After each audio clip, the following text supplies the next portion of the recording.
Hello, my name is Keshwani. It's Keshwani, Keshwani. We are here because we want to prepare for the GMAT. We have been solving GMAT math problems out of this book here, GMAT Review, the official guide, the 13th edition. If you do not own this book already, purchase one immediately. You're going to need it. The problem that we are about to solve is the one that you will find on page number 284. Please turn to page 284. Problem number 103 is what we're going to do, and today is our lesson number 132. In problem 103, we are told that each letter assumes a value of 1, 2 or 3, and we are given a whole bunch of letters in an arrangement of cells of 3 by 3, and we are told that each number can occur only once. So each letter can assume a value of either a 1 or a 2 or a 3, and each number can occur only once in a given row or a given column. In other words, we cannot, repetition is not allowed. We cannot repeat a number in a given column or a given row. The question simply is how much is R, and this is how they are laid out. R, S, T, U, V, W, X, Y, and Z. Let's see what we can do. The first statement tells us that V plus Z equals 6. Let's see what we can do with it. Since we have two numbers here and they add up to 6, and since this is addition as opposed to subtraction, V plus Z of course is the same as Z plus V. So whatever we talk about V applies equally to Z. The question is, can either one of these numbers be 1? The answer is why not, because we are told that each letter can assume a value of 1, 2 or 3. But if either Z or V assumes a value of 1, and since we are told that V plus Z equals 6, that means the other one would have to be a 5. But we are not allowed 5. They can only assume a value of all of these letters, all 9 of these letters can assume a value of either a 1 or a 2 or a 3. 5 is not allowed. So that's not possible. Can either Z or a V assume a value of 2? Well, if either Z or V did assume a value of 2, the other one would have to be 4, because 2 plus 4 will make it 6, because they have to add up to 6. Again, 4 is not allowed. It can only go up to 1, 2 and 3. So what this essentially tells us is that, what this implies is that, because when they tell you that V plus Z equals 6, what that implies, what this tells us is that we have no choice but to make V and Z equal to 3. That's what this implies. Both V and Z would have to be 3, because neither of them can be 1 or 2, because if one of them is 1 or 2, the other one would have to be either a 5 or a 4, and 5 and 4s are not allowed, which means value of Z and V is fixed. They are both 3. V is 3 and Z is 3, and that is fixed. We can't change it. And this is where our story will begin. We'll pick up our story from here. Now that we know that V and Z is fixed, that's what we gathered from the first statement. Let's see what we get out of it. Now, since V is equal to 3, and since no repetition is allowed in a given row or a column, and since V already appeared in the second column, which means U would have to be either 1 and W would have to be 2, or U would have to be 2 and W would have to be 1 in the second row rather, not column. In this row, in the second row, because 3 is already used up, U would have to be either 1 or 2, and W would have to be either 2 or 1. Similarly, since Z is equal to 3, since 3 already appeared in the third row, which means X would have to be either 1 and Y 2, or X might be 2 and Y is 1. The bottom line is that the value of U is either 1 or 2, and value of X is either 1 or 2.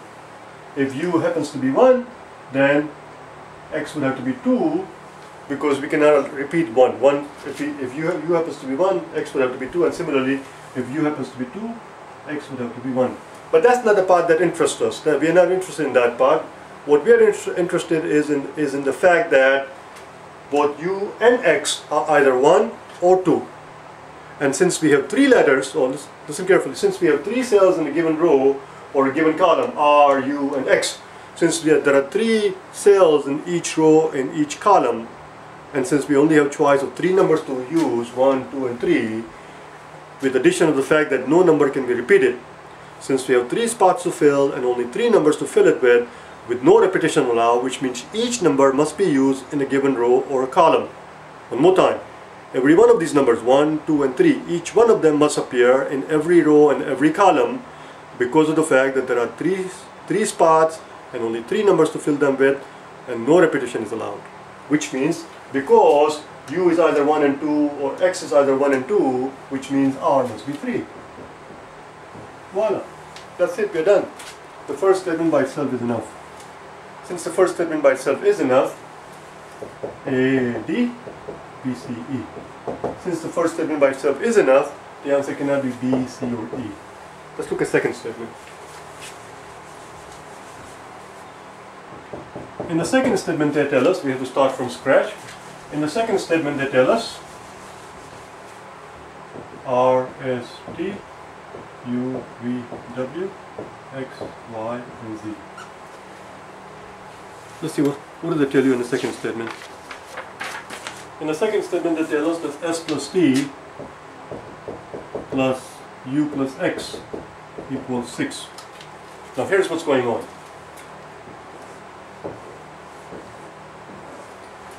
Since we have 3 cells in every row and every column, and since we have 3 numbers that we can use to fill them up with, and with no repetition allowed, which means every row and every column must add up to 6. In which order we do not care, whether it is 1 plus 2 plus 3, or whether it is 2 plus 1 plus 3, or whether it is 3 plus 2 plus 1, or whichever order it is, we really don't care about it. The point is, every row must add up to 6. Every column must add up to 6, because we are using 3 numbers to fill a given row or a given column, 1, 2 and 3, and they add up to 6. Okay, we have to keep that in mind. Now here's what's going on. In the first column here, R, U, X, R plus U plus X must equal 6. We just said it. Similarly, the first row, R, S and T must also equal to 6. R plus S plus T must also equal to 6. Which tells us that the sum of R, U and X must equal the sum of R, S and T, because they are both 6. They both add up to 6. Since R appears in both columns, or rather, since R appears on both sides of the equation, if you were to subtract R from both sides, R will disappear. And what this tells us is that U plus X must equal S plus T. Well, this is right what it is, S plus T and U plus X. So here is one unit, here is another unit, and they are both equal to each other. So now the question is, what two equal numbers can we think of that add up to 6? Obviously the only scenario is 3 plus 3. 3 plus 3 is the only way you can add up to 6, given the fact that this sum, U plus X, has to equal the sum of S plus T, which means S plus T is 3 and U plus X is 3. Are you with me? Again, one more time, just like the first statement, nothing changes. The information that is given in one statement never ever contradicts what you gather from the second statement, and if that ever happens, that means you are on the wrong track. They do not contradict. So just like what we found in the first statement, the conclusion that we arrive at is that because S plus T add up to 3, which means either S is 1 and T is 2, or S is 2 and T is 1. Similarly, because U plus X is 3, what it tells us is that either U is 1 and X is 2, or X is 1 and U is 2. U is 2. Again, from our point of view, we really don't care what value U assumes and what value X assumes. What we are interested is in the fact that U can be either 1 or 2, X can be either 1 or 2, 3 has not appeared in this column at all, which means R must be 3. Because we cannot use 1 again, because 1 has already been used for either U or X. That's another way of looking at it. And we cannot use 2 because 2 has already been used for either U or X. And since we cannot repeat any number, we have to fill it up with 3. That's what it is. As we said already many times, there are 3 spots and 3 numbers to fill it up with no repetition allowed.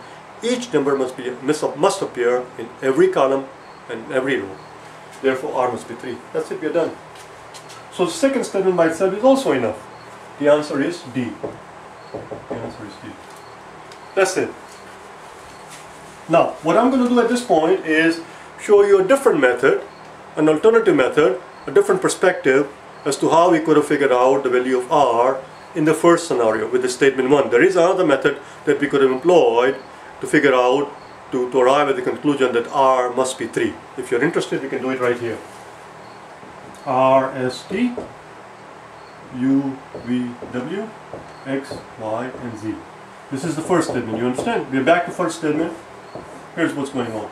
In the first statement, what we found is, what we were told is that V plus Z equals 6. V plus Z equals 6. And what we arrived at the conclusion is that therefore V must be 3 and Z must be 3. We're not going to do that all over again. We already talked about it. V must be 3 and Z must be 3 because neither of them can be 1 or 2. Because either V or Z is 1 or 2, the other one will have to be either 4 or a 5. And 4 and 5 are not allowed. We can only have 1, 2 and 3, which means they are both 3.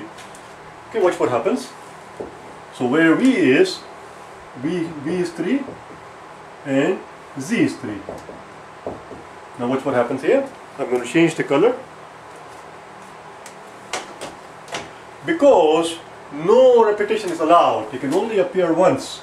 Because they can only appear once. Each number can only appear once. Because 3 has already appeared here, it cannot appear in this row. In the second row. Similarly, because V is equal to 3, 3 cannot appear in the second column again. It's already appeared once. Similarly, because Z is equal to 3, therefore Z cannot appear in the third row again. It's not allowed. Because it's already appeared once. Similarly, because Z is equal to 3, Z can also not appear in the third column again. Which means, because 3 cannot appear here, and 3 cannot appear here, and 3 must appear somewhere in the first column because every column must have all 3 numbers, R must be 3. Similarly, because 3 cannot appear here, and 3 cannot appear here, which means, again, 3 has to appear somewhere in the first column. It cannot appear in the second cell, it cannot appear in the third cell, which means R must be 3. So that was another way of looking at it.